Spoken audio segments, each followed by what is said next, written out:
जय जगन्नाथ फ्रेंड्स मु सूची आपण को मो चैनल सूची लाइफ लेंस को आउ एक नुआ वीडियो सहित स्वागत करुच्ची। एठी आमे घरे केमिति खास्ता गुलगुला बनैबा से विषय जानिबा। चलंतु आमे बनैबा। एठी मु कोन कोन सब सामग्री नेची एठी कहबे। 2 कप आटा नेची, सेम कप रे आपण 3/4 कप सूजी नेबे, जेटा बारीक बारीक सूजी से सूजीटा को नेबे।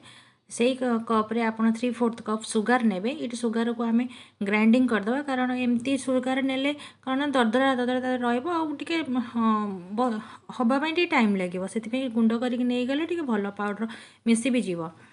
तापर ये आड करदे से सुगर को एथरे।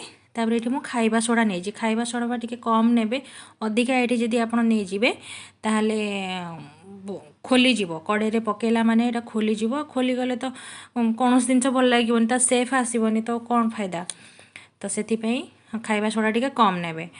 तापर ये आपण नहीं सौंफ नहीं जीवे, जोटा पान मधुरी ये नहीं जाइए गोटे स्पून पान मधुरी नेबे। तापर किछि घीओ नेबे, घीओ जगह भी रिफाइन ऑयल नेले भी चलिबो, रिफाइन ऑयल भी आपण ये नहीं पारिबे। तापर हाफ स्पून ये लुण नहीं जीवे। सबू को धीरे धीरे मिसेइबे। जतिक जाक सामग्री ये देली सबू जाक आम ये मिसेइबा। मिसेला पर देखो केमती ये होगला। देखो आपको एमती मुठी करके देखिए, एमती टाइट करके देखिए कि नहीं। देखो एमती टाइट होगी टाण हो जस्ट टिके छुईले माने फाटुचे। हाँ एमती होगला माने जानवे कि यहाँ खास्ता गुलगुला तार डो होगला बोली प्रस्तुति होगला। ये आम पानी नहीं जावा, पानी नहीं कि डो ये आम चकड़ा।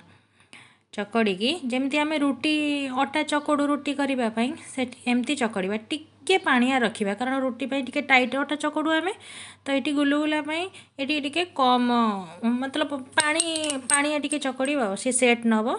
तार 15-20 मिनट ये आम छाड़दे रेस्ट रेस्ट पर यहाँ देखूँ ये केमती बनी डोटा।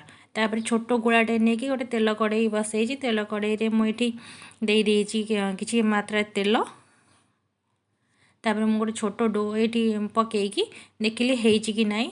टिके पकेला पर जानवे कि धीरे धीरे धीरे धीरे तार बबल्स आसूची। लो फ्लेम रे आपको करेंगे, हाई फ्लेम बिल्कुल देवेनी। हाई फ्लेम देले पोड़ीजीव, ता भीतर हेनी कंचा रही तो खाइबा को मजा आसबनी। तो ये देखो मु डो धीरे धीरे बनईदेली। गोटे गोटे गुला करके रखिदेवे। प्रथमे आपन कड़े जी आसो तापर गुला धीरे धीरे पकेबे। ये पके देखो धीरे धीरे ये लो फ्लेम रे मुझे करुँचे। धीरे धीरे हम तल पाखटा हो सारा पर तापर पुणी धीरे धीरे आपको पलटेबे, कारण ये काले फाटीज कौन हम। तो धीरे ये आपड़ पलटा पलटी करेंगे। ये हो सारा पर आपड़ ये दूसरा साइड पलटे देकी ब्राउन कलर हवा जाए टी अपेक्षा करेंगे।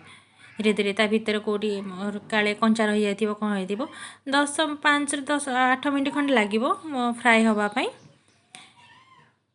ये देखूँ धीरे धीरे फ्राए ये होगला। आपको आम गोटे प्लेट रे काढ़ीदबा।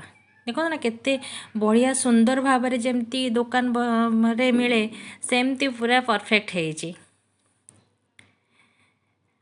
एमती फाटी फाटिकी मजा आस देखापी। आ जो पान मधुरीटा ये दिखाई ना बहुत बढ़िया तार फ्लेवर भी आसो। ये आम प्लेट को गोटे काढ़ीदबा। एंजॉय करूँ आपणकर गुलगुला खास्ता परी गुलगुला। Please like share subscribe my channel.